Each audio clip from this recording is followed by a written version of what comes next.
So have years welcome to Friday talks and virgin boys అంటూ మన ముందుకు రాబోతున్నారు. సో మిత్రా శర్మ గారు ఇందులో ఒక డిఫరెంట్ రోల్ అండ్ చాలా డీసెంట్గా ఉంటుంది రోల్ అని చెప్తున్నారు. బట్ బోల్డ్ కంటెంట్లో ఉంది. ఏంటి ఈ సినిమా గురించి ఎలా ఉండబోతుంది అనేది ఆవిడ మాటలో తెలుసుకుందాం. హాయ్ అండి.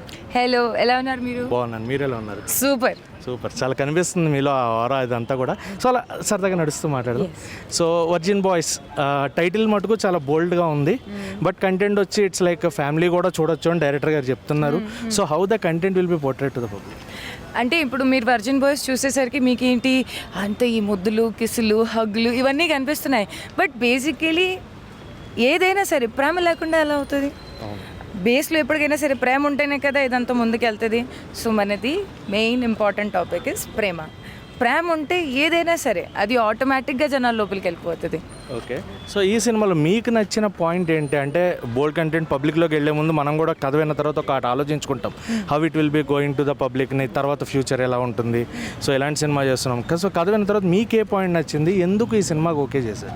నేను బేసికలీ దీంట్లో చేయడానికి కారణం నా ఒకటి క్యారెక్టర్ వచ్చేసరికి వెరీ ఇండియన్, హోమ్లీ, ఒక ఇంట్లో ఉండే అమ్మాయి లేకపోతే ఒక మిడిల్ క్లాస్ అమ్మాయి ప్రేమిస్తుంది ఎలా ఉంటుంది, మర్యాదగా ఇంట్లో గడుపు దాటకుండా ఉండే ఆడవాళ్ళు, బేసికలీ కాలేజ్లోకి వెళ్ళి చదివితే చాలు అన్నట్టు ఆడవాళ్ళు ఉంటారు తెలుసా, అమ్మాయిలు ఉంటారు కదా, వాళ్ళకి ప్రేమ అంటే ఏమిటో అన్నట్టు నా ద్వారా డైరెక్టర్ గారు చూపిస్తామని ట్రై చేశారు.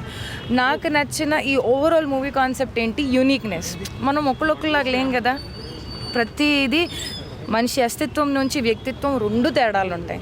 అటువంటి వచ్చేసరికి అంత యూనిక్ కాన్సెప్ట్ని ఒకే బాక్స్లో ప్రజెంట్ చేయడం, I felt that is the best thing.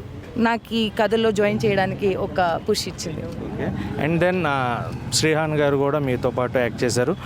So ఆయనతోటి వర్కింగ్ అండ్ ఆయన ఆల్రెడీ ప్రీవియస్గా 2-3 మూవీస్ చేసి ఉన్నారు.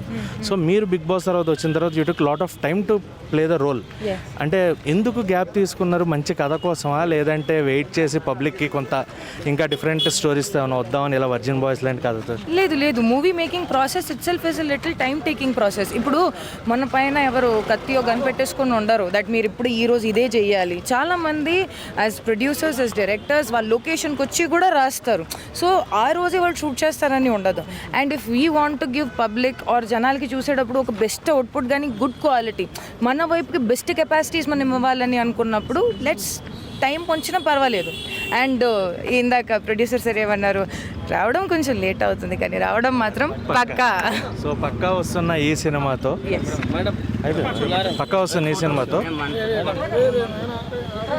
So how you are going to, అంటే పబ్లిక్లోకి వెళ్తున్నారు కాబట్టి ఈ సినిమా మీ నెక్స్ట్ సినిమాలకి ఎలా వెళ్దాం అనుకుంటున్నారు? What are you planning for other movies?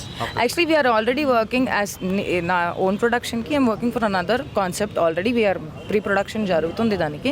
So soon మనం దానికోసం కూడా మాట్లాడుకుంటాము. ఓకే, అండ్ నాకేంటంటే క్యారెక్టర్ ఎక్స్పెరిమెంట్ చేయడం చాలా ఇష్టం. So let's see next character మీకు ఎలా నచ్చుతుందో. వన్ లాస్ట్ క్వశ్చన్, సో ప్రొడ్యూసర్గా బాగుందా, యాక్టింగ్, ఇది రెండు ఏది ద బెస్ట్ అనిపిస్తుంది? Everything is a learning phase అండి. బట్ ఎస్, ఒకవేళ తక్కువ బాధ్యతలు తీసుకోవాలి అనుకుంటే let's be an actor. If you want to learn more, చేతులు ఇంకా పెంచాలి, ఎంత మనం హ్యూజ్గా అవ్వాలి అనుకుంటే ప్రొడ్యూసర్ అయితే బాగుంటుంది. సో వర్జిన్ బాయ్స్ మీకు మంచి సక్సెస్ ఇవ్వాలని మనస్ఫూర్తిగా కోరుకుంటున్నాం. Thank you so much.